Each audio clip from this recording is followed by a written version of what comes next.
Okay, so kind of summarizing that front side, we want to try to maintain that square front side, more tilt, less turn. Obviously the inside pitch we're going to turn more, the ball away, we'll brace up sooner.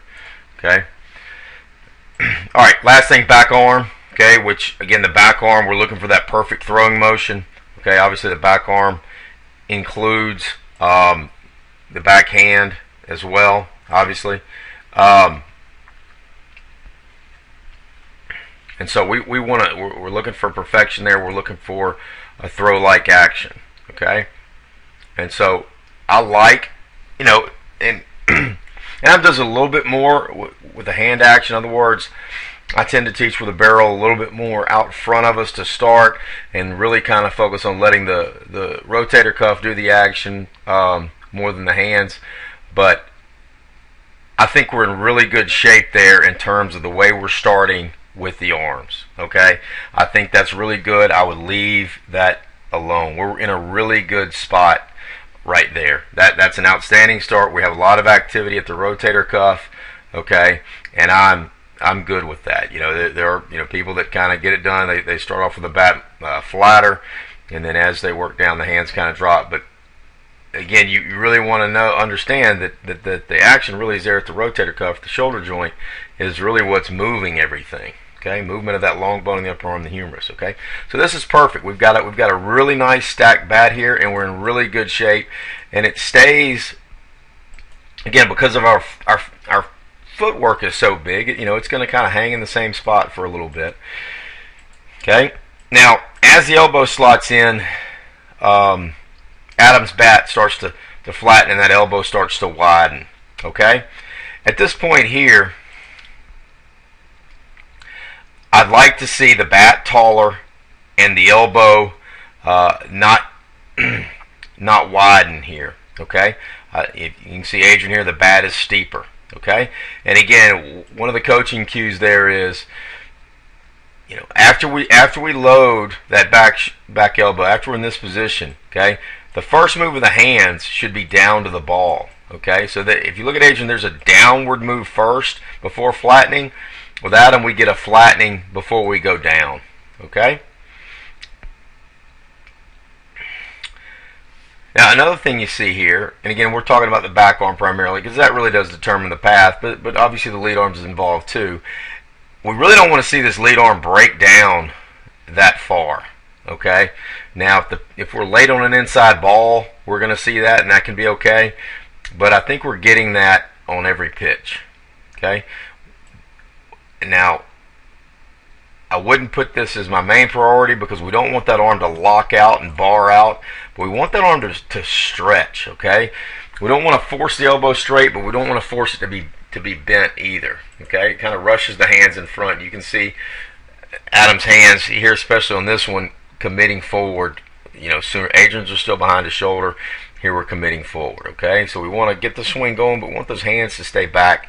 The lead arm stretching and the back elbow slotting allows that to happen. Okay.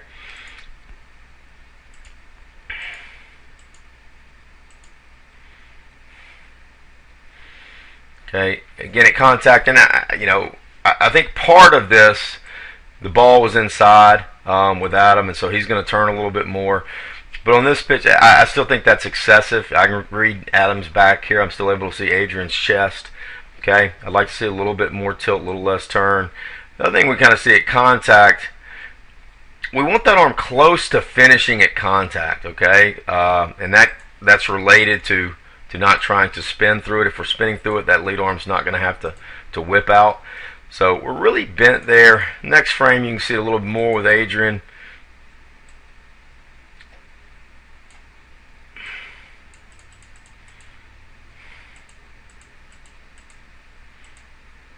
See how he really finishes that throw, and then we kind of continue through. And you see how his hands turn over here, and Adam's arms are still kind of moving through, and he really hasn't finished it.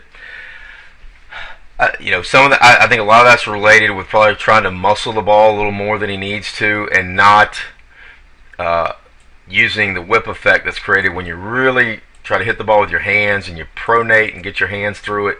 And that kind of backwards change, so the body bracing up to release the hands, okay?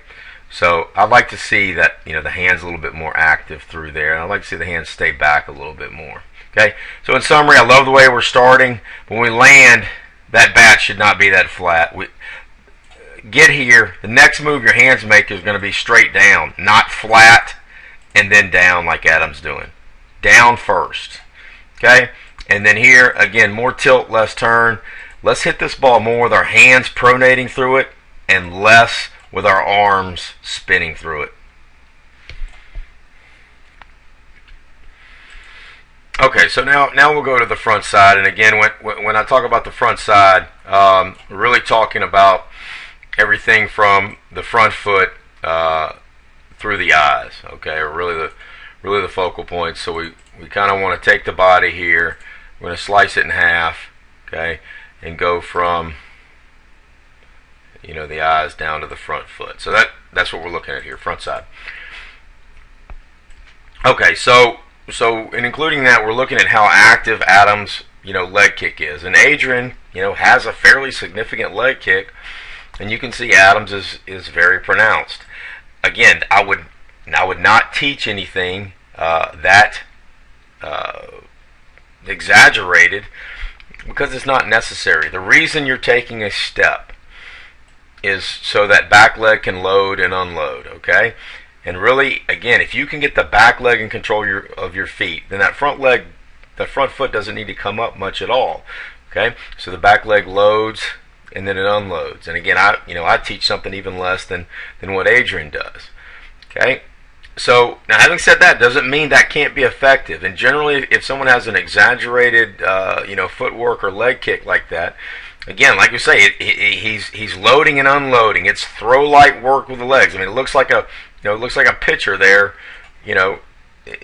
coming home to deliver a pitch. So it's very throw-like with the legs. If someone is doing well with exaggerated footwork, specifically a high leg kick in the games, I generally leave it alone. Now, again, I think that's much more than what's needed.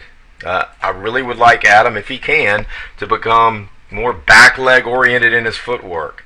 In other words, my front leg doesn't need to get this high off the ground for me to load and unload my back leg. Okay? Now, Adam feels good with this kind of aggressive move, but I'd like for him to try to develop some aggressiveness in that back leg without the front leg being quite so active. Okay? So if you look at the way Adrian lands with the front side, the foot is sideways, the knee is bent behind the foot, and the foot is square. That's basically how you want to start it. You want to feel like the back leg pulls it up, drives it forward, and puts it down. Okay, so the back leg controls it. If we can kind of get that mentality, in our head. Okay, and again, why? This causes, this creates a need for a lot of timing. Okay, you generally don't see, you watch big league games, rarely do you ever see the toe actually cross behind the back leg. Okay, in some form or fashion, this is going to have to be, toned down. Okay, let's continue here with the front side. Okay, and let's again, and again, the foot reaches a long way. Okay, you don't need that leg to reach out quite that far. Okay, now we're getting a good, I like the squareness of the foot. We want that knee to be bent when we land, and that's pretty good there. I'm good with that. Hips may be flying open a little too soon. This pitch to Adrian may be middle away. This pitch may be a little bit in. We're going to rotate more on the ball inside. But generally with the upper body, I'd like to see him stay more tilted and not force the turn. Focus on tilt, minimal turn with the front side. Okay? All right. And at contact, we've got, overall we're looking for this tilted spine, this tilted upper body to keep our head back and keep us behind the ball. And we've got that. Okay?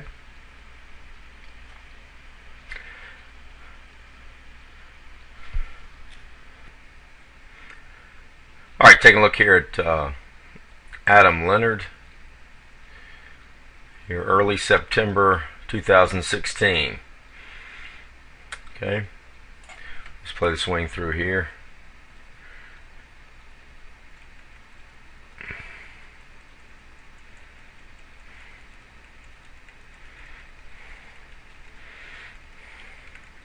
All right. Overall, we have a highly efficient in terms of energy production and transfer.